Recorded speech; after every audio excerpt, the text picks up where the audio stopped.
Là.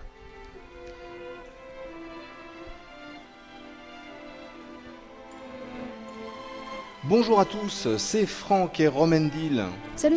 Vous avez de la chance, bande de vénards. Aujourd'hui, on se retrouve pour une vidéo, un import, un jeu de rôle. C'est Final Fantasy 3 sur DS. Donc c'est édité et développé par Square Enix. Pour l'instant, pas de date de prévue en France. Ça devrait sortir. Il sortira très certainement, hein. Oui. Faut pas paniquer. Je crois qu'il sortira courant novembre aux États-Unis. Ah, des chocobéennes. Des chocobéennes. Et chez nous, on ne sait pas encore. Mais donc là, il vient de sortir au Japon. On voulait vous montrer, au moins le début, on a quasiment pas joué, mais c'était vraiment pour vous montrer comment ça se présentait. Parce qu'on sait qu'il y en a énormément qui attendent ce jeu, nous aussi. Donc déjà, on découvrait pas mal de choses, notamment l'introduction qui est absolument sublime pour un jeu DS. On avait vu celle de Metroid Prime qui était superbe. Qui était sympa. Celle-là, elle est encore mieux. Et en plus, vous allez voir à des moments, elle utilise les deux écrans à la fois. Le design est assez exceptionnel.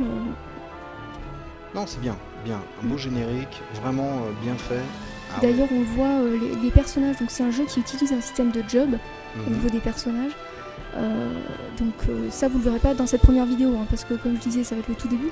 Mais donc c'est encore une donnée qui risque de rendre ce jeu très intéressant. On peut rappeler que ce sera un remake donc, de l'épisode 3 qui n'était sorti que sur Famicom, donc la NES. Il n'est jamais sorti chez nous, donc c'est vraiment l'occasion de le découvrir. Donc le remake est total, hein, c'est-à-dire que le jeu d'origine est assez méconnaissable. Vous allez voir au niveau des graphismes, ça passe très bien à l'heure actuelle comparé aux autres productions.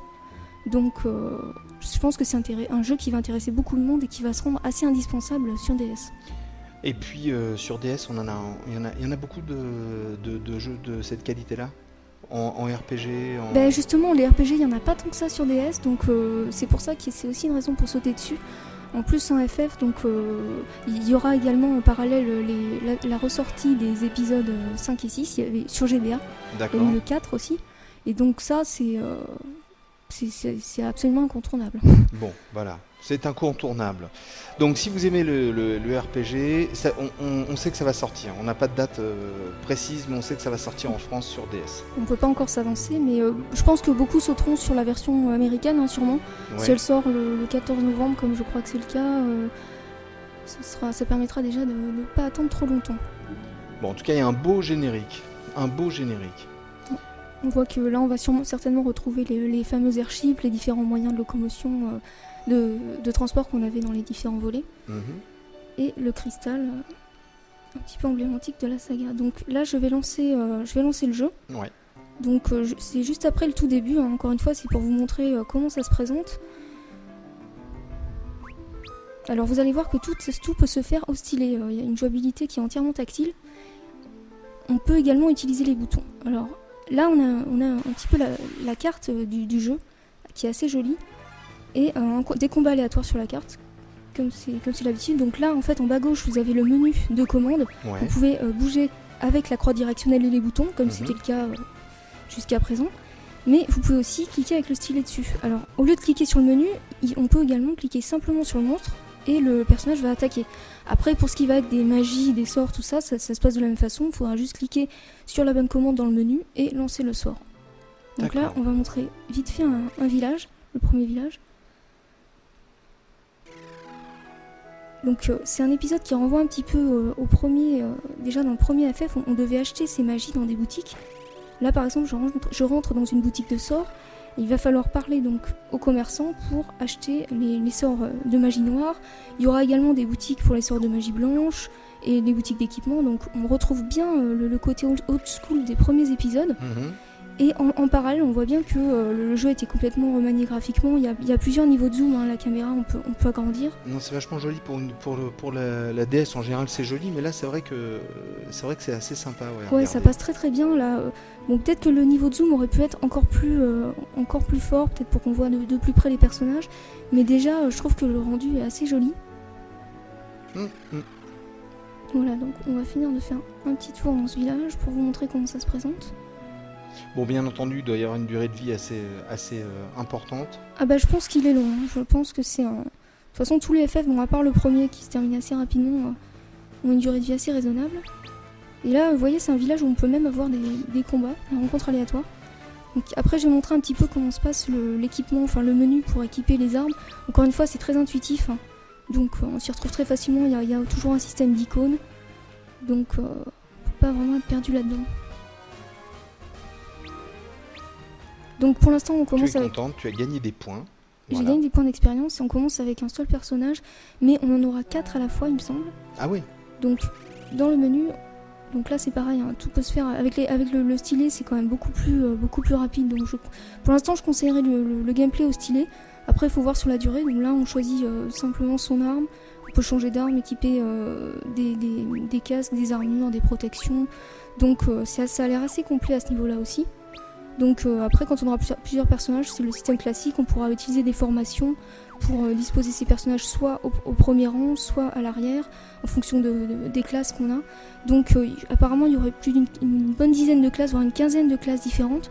Donc ça aussi, ça promet une certaine richesse au niveau de l'aventure. Ouais, donc c'est ce que j'allais te dire. Donc, entre la durée de vie, il y a du nouveau sur ce genre de jeu pour DS apparemment, parce que ça a l'air d'être... Ben, même si je pense qu'il va rester quand même un petit peu assez traditionnel, hein. C'est un FF, un ancien FF, donc je pense pas qu'il faut s'attendre non plus à beaucoup de surprises dans le système de jeu. Mais d'un autre côté, ça fait plaisir de retrouver justement ce style-là remis au goût du jour. Oh, bah c'est cool. Est-ce que tu veux nous faire voir autre chose ou on fait une deuxième vidéo, peut-être à un autre endroit? Je pense qu'on fera une vidéo plus tard, quand on aura plus avancé, quand on aura plusieurs personnages à montrer, les classes, tout ça. Là, je rentre juste dans le donjon pour montrer comment ça se présente. Donc pareil, vous cliquez sur les coffres quand vous en voyez un pour l'ouvrir. Donc après, c'est exactement pareil, hein. Des très belles musiques en plus, donc voilà, il nous a laissé pour l'instant une très bonne impression. On a à peine commencé, on est déjà conquis. Bon, alors... Donc je pense que ce sera le cas pour tous les fans de FF. Et même pour tous les fans de RPG en général. Alors, en novembre aux US, un jour prochain en France. Pour l'instant, c'est une version japonaise, c'est Final Fantasy 3 sur DS, un jeu Square Enix, tout public, c'est du RPG. Et bah voilà, pour les dates, réécoutez la vidéo, vous aurez un peu toutes les infos. J'espère que ça vous aura donné envie. On voulait absolument vous le montrer tout de suite pour que vous voyez un petit peu de quoi ça... Enfin, comment ça se présente, puisqu'on attendait vraiment de voir en quoi consistait ce remake. Après, donc faudra voir l'intérêt sur la durée. Ben voilà, tout est dit. Et ben on est content de vous avoir montré cette vidéo de Final Fantasy. On espère que la vidéo et le jeu vous plairont. En attendant, on vous dit merci beaucoup. Ciao, à bientôt. Salut à tous. Salut. Et tu sautes de joie, regarde.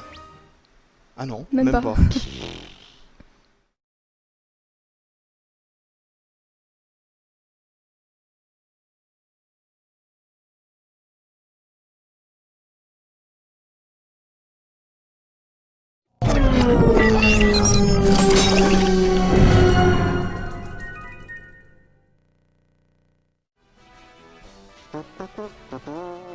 Toujours bien Final Fantasy, au niveau de la musique c'est toujours surprenant. Oui, surtout celui-là hein, d'ailleurs. Donc bonjour, c'est Franck et Romendil. Salut. On se retrouve pour une autre vidéo de Final Fantasy 3 sur DS, un jeu Square Enix, jeu de rôle bien entendu. Toujours pas de date de sortie, tu vas nous redonner un petit peu après, parce que j'ai oublié ce que tu m'avais dit. C'est tout public, et voilà. Donc les dates de sortie, je te laisse nous expliquer. Ouais, en fait non, c'est qu'il vient de sortir aux États-Unis. Qu'est-ce que je dis? Je dis n'importe quoi. Il vient de sortir au Japon, oui. Et il sort aux États-Unis en novembre, normalement, 14 novembre, je crois. Voilà, par contre, nous, toujours pas de date prévue. Non, pas encore, mais bon, on sait qu'il sortira, donc il faut juste un peu de patience. Donc, on avait fait une toute première vidéo où on venait d'avoir le jeu, on présentait vraiment le début. Ouais. Là, j'ai joué un peu plus, donc on va pouvoir voir un peu plus de choses, notamment les jobs que vous avez pu voir ici. Ouais. On voit que les personnages ont chacun leur tenue. Ah oui, ils sont beaux, hein. Et donc là j'ai eu les premiers jobs, sachant que dans le jeu on va devoir libérer des cristaux. À chaque cristal libéré, on va obtenir de nouveaux jobs. D'accord. Donc ici on va voir ça vite fait. En fait, il suffit d'aller dans le menu des jobs. Et à tout moment on peut, pour chaque personnage, prendre le job qu'on veut. Donc je vais essayer par exemple pour celui-là, le changer là il était en mage noir, je le fais passer en chevalier, enfin en guerrier. Je peux le faire passer en moine. Enfin, moine plutôt au karatéka, tout ça. Oui, moine tibétain, moine Shaolin. J'ai aussi donc mage blanc, mage noir, on l'a vu. Là, tu l'habilles en Kinder Surprise. Si, c'est vrai, il avait des couleurs, on aurait cru. Un petit peu quand même. Donc mage rouge et voleur. Je vais le laisser en voleur d'ailleurs. Ah oui, c'est joli. Et donc quelques jobs disponibles dès le début, on va en avoir au total plus de 20. Là, je montre qu'on peut également changer au niveau des formations avant-arrière, hein, comme dans tous les FF, mais c'est marrant de voir que c'est quand même déjà présent dans celui-là. En fait, le truc qui manque le plus, peut-être, c'est la jauge ATB, Active Time Battle, qu'on voit dans les autres FF à partir du 4. Là, c'était pas présent, mais il y avait quand même les bases du système de jeu.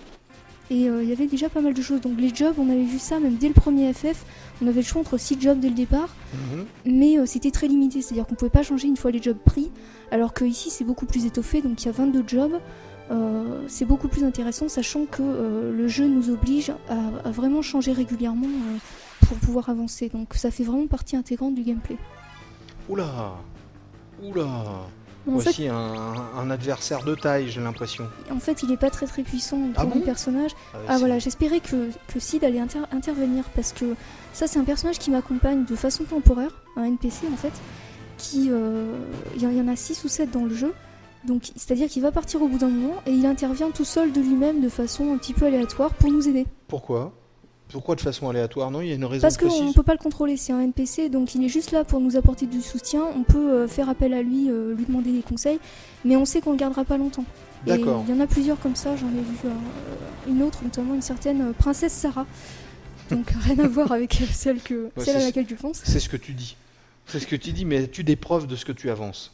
J'ai pas des preuves à l'image, mais je t'assure que tu pourras nous en fournir. Tu pourras nous fournir des screens.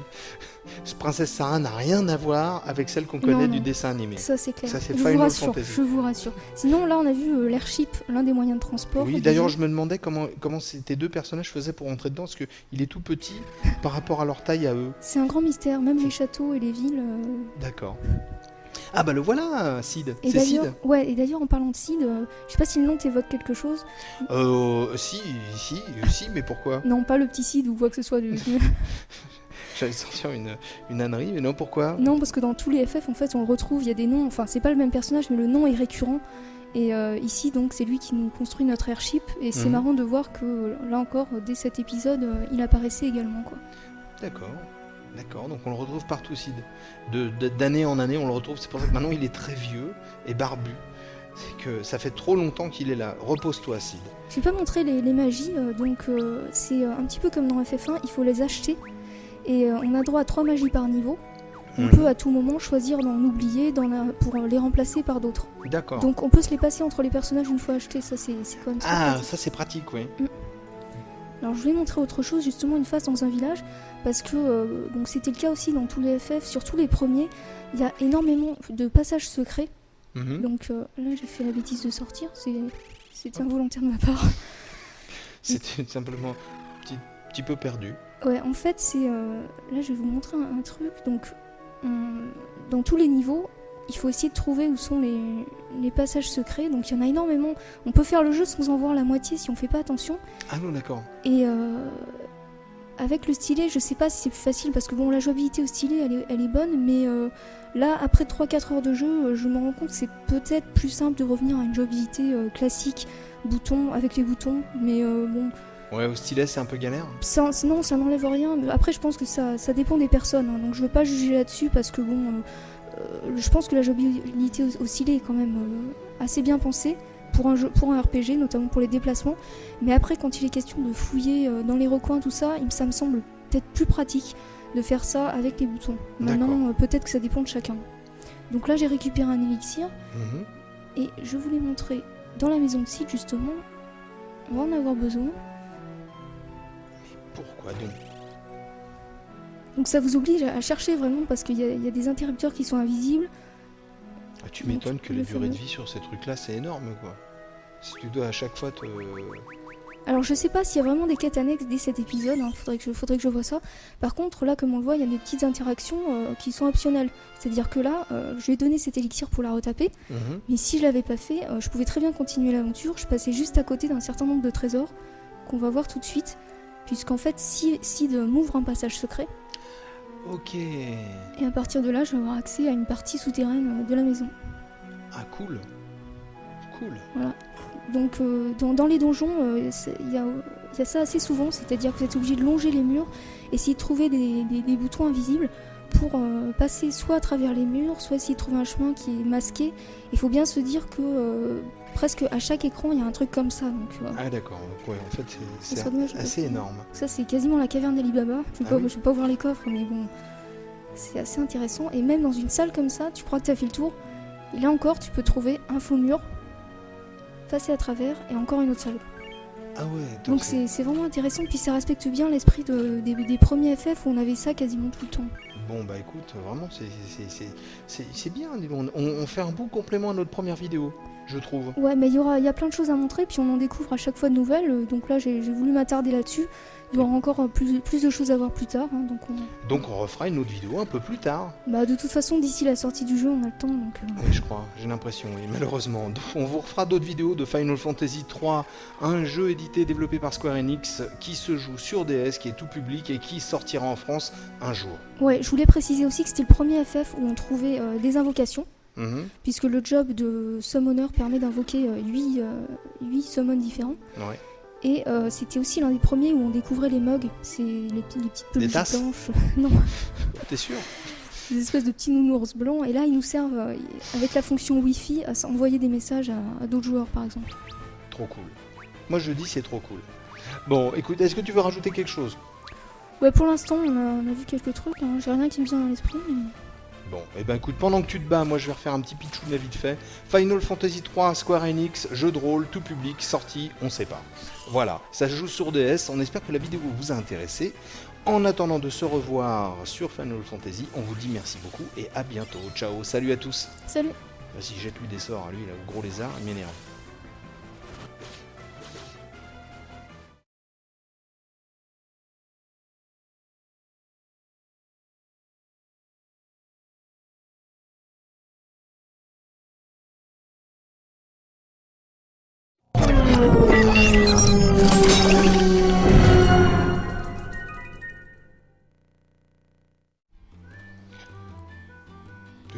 Tu sais qu'il est beau ton chocobo, toi?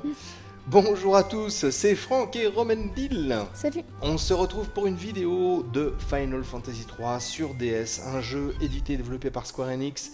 C'est du jeu de rôle, la date de sortie en France n'est pas communiquée encore parce qu'on a la version japonaise sous la main, c'est avec celle-là qu'on vous fait une vidéo. C'est tout public, c'est du jeu de rôle, quoi, du RPG. Du RPG. Du RPG, en avant. Oh là là, un poussin géant. C'est Rivol, je le reconnais, c'est notre poussin national. Il y a un petit air de ressemblance, mais je sais pas, peut-être au niveau de la corpulence. Ah oui, c'est plutôt moi au niveau de la corpulence, c'est clair. Non, je voulais commencer cette vidéo par ça, même si c'est pas super crucial dans FF3, pour rassurer tous ceux qui aiment les chocobos, donc présence des chocobos dans cet opus, pour les montrer aussi, parce que j'ai trouvé assez marrant. Mais ils sont mignons, hein. Donc bien sûr les petits chocobos jaunes sur lesquels on peut monter, pour couvrir les distances en extérieur sans subir de combat aléatoire, et le chocobo, le gros chocobo, qui lui nous sert en fait de réserve de stockage quand on a trop d'objets, qui entreposent nos objets, nos items. D'accord, on lui met dans le ventre. Je sais pas où il est mis, je veux pas le savoir. Donc, et voilà, comme ça c'est fait. Donc sur ce, on part en airship vers d'autres horizons, donc je voulais rassurer là-dessus, et rassurer aussi au niveau du continent, enfin de la taille du continent, parce que là je sais pas si tu vois la carte en haut, il est assez vaste, mais ça on le savait. Maintenant il faut bien se dire que le jeu, comme dans beaucoup de FF, comme dans tous les FF d'ailleurs quasiment, ne se limite pas à une seule carte, c'est-à-dire qu'après tu découvres tout un nouveau monde qui est submergé à découvrir, et en plus de ce monde-là, tu as un monde qui est aussi englouti sous les flots, donc on a 36 c'est pas le nombre exact bien sûr, c'est une expression, mais de moyens de transport pour se déplacer dans le monde. Donc on va sans cesse de découverte en découverte. Là tu vois, je suis sous la mer. D'accord, oui, je vois ça. Et il y a un temple, donc il y a plein de choses à découvrir. Là je vais juste attendre un petit combat aléatoire, on va voir ce que ça va donner, même s'ils sont un petit peu forts à mon niveau. Je voulais montrer surtout l'environnement graphique qui change évidemment à chaque environnement. Et là, en fait, comme on est sous la mer, je trouvais que c'était assez joli. C'est marrant, par contre, dis donc, tes poissons, ils ont pas l'air... les poiscailles, là, ils ont pas l'air sympathiques du tout. Non, ils sont pas sympathiques, ils sont assez forts, mais heureusement, là, comme tu vois, j'ai des bons personnages. Ouais, je vois ça, dis donc, t'as fait des points d'un coup, hein. Ouais, j'ai trouvé des jobs, donc là non plus, je veux pas gâcher la surprise, donc on va pas trop s'attarder dessus, mais je vais quand même les montrer un petit peu, parce que c'est quand même la caractéristique de cet épisode. On en avait parlé, mais on n'a pas eu trop le temps de voir énormément de choses. Donc pour ça, je vais m'attarder dans une petite grotte. Il faut juste que je retrouve l'emplacement. Ah, je l'ai vu, je crois. Ouais, je crois que c'est celle-là. C'est juste de l'autre côté. Voilà. Ah ouais, sympathique. Ouais, on va voir nos personnages de près, parce qu'on a rarement l'occasion de les voir vraiment de près, leurs armures et tout. Et là, il y a une petite scène qui est assez marrante qui va se déclencher, et on aura l'occasion de les voir. Donc évidemment, je rappelle que les jobs, c'est moi qui les ai choisis en fonction de ceux que j'ai obtenus. Donc à tout moment dans l'aventure, vous êtes libre de changer les jobs pour n'importe quel personnage. D'accord, ok. Rien n'est imposé, sauf à certains moments, mais bon, c'est très rare. Petit mignon. Donc chacun peut former son équipe comme il veut, mage blanc, pas de mage du tout, ça c'est chacun qui voit quoi. D'accord, ok. Donc t'en es à combien d'heures toi là-dessus? Là j'ai dépassé les 20 heures de jeu. Au niveau de la durée de vie, bon, c'est un bon FF dans la mesure où je pense qu'il faut bien 30 heures pour le finir, sachant que comme c'est l'un des premiers épisodes, c'est pas mal. Hein. Pour un des premiers épisodes, c'est pas mal. Je peux pas dire exactement la durée de vie, mais de ce côté-là, je pense qu'on n'est pas déçus. Bon. Ah bah, donc là, c'est encore le système des alliés dont on avait parlé. Personnages qu'on récupère qui interviennent aléatoirement durant les combats pour nous donner soit des sorts, des choses comme ça. Ils viennent te filer un coup de paluche quoi. Bah elle, j'avais pas forcément envie de l'avoir dans mon équipe, mais tant pis, on va faire avec. Pourquoi? Qu'est-ce qu'elle a? Elle me fait un peu peur. Elle te fait peur? C'est vrai qu'elle est pas forcément... Elle me fait penser à la sorcière dans le Miyazaki Chihiro. Oui, le château ambulant. Non, dans... Ah non, dans Chihiro, dans le voyage de Chihiro. Ouais, le voyage de Chihiro, elle me fait penser à la sorcière. Elle a un nez comme ça. C'est peut-être elle. C'est pour ça que t'as peur en fait. Non, en fait je fais semblant, mais j'ai pas peur. Donc toi t'es pressé que ça arrive, t'arrives sur notre continent oui, sur FF3, sur DS. J'attends qu'on ait une date, je pense que c'est encore dû à la localisation, puisque comme les autres FF, les textes seront très certainement traduits en français, donc on va pas se plaindre non plus. Comme je disais, je voulais m'attarder 2 secondes sur les jobs pour montrer... Ah oui, parce que je voulais rassurer aussi au niveau des invocations. On en avait parlé, mais on n'en avait pas vu. Là encore, je ne veux pas gâcher la surprise, mais je veux juste montrer qu'on jette un coup d'œil là-dessus, voir comment ça se traduit dans le jeu, sachant que c'était le premier FF, si je dis pas de bêtises, où apparaissaient les invocations, donc Shiva, Ramu, tout ça. D'accord. Donc là, je fais un petit peu le tour des jobs, ménestrel, troubadour, viking. Il y a vraiment des choses très bizarres, hein. C'est ça que j'aime bien, c'est assez surprenant au niveau des jobs. Il y a plusieurs jeux de rôle, même parmi les FF, où on trouve des jobs, des métiers, mais jamais aussi variés que ceux-là, je trouve. Donc, ils ont une bonne tronche. Hein. Là, je vais prendre justement le premier invoqueur du groupe et je vais lui associer. Alors, le problème, c'est que quand on change de job, il faut savoir qu'il faut rééquiper ses personnages et il faut leur réassigner les magies. Alors là, je précise que je joue jouabilité classique, donc pas avec le stylet, parce que après 20 heures, moi personnellement, je me suis rendu compte que c'était plus rapide. Donc après, ça remet pas en cause la qualité du jeu au stylet, mais je pense que c'est à chacun de voir. Hein. Ouais. C'est un coup à prendre. Moi, je trouve que ça oblige à plus de précision. Donc, dans un RPG où tu fais beaucoup de combats, c'est pas forcément l'idéal. C'est bien pour les déplacements, mais un peu moins bien pour les combats. Donc voilà. Donc, on termine par un petit combat. On va essayer de voir une invocation. Et puis, je pense qu'on aura montré. Je voulais surtout vous donner envie de pas passer à côté de ce FF3 sur DS. Puisque bon, c'est rare d'avoir droit à des vrais remakes d'épisodes. Donc faut pas passer à côté. Alors je sais pas ce que ça va donner parce que eux encore ils sont très très puissants. On va lancer une invocation mais je garantis rien. Je garantis pas la survie de mon groupe malheureusement. On va voir ça, on va être fixé d'ici quelques secondes. Donc attention. Le chevalier dragon il a la possibilité de sauter comme dans certains autres épisodes, donc c'est intéressant. Et là normalement on devrait voir une invocation. Ah cool. Alors c'est pas mal, hein. Franchement, moi je trouve ça vraiment beau.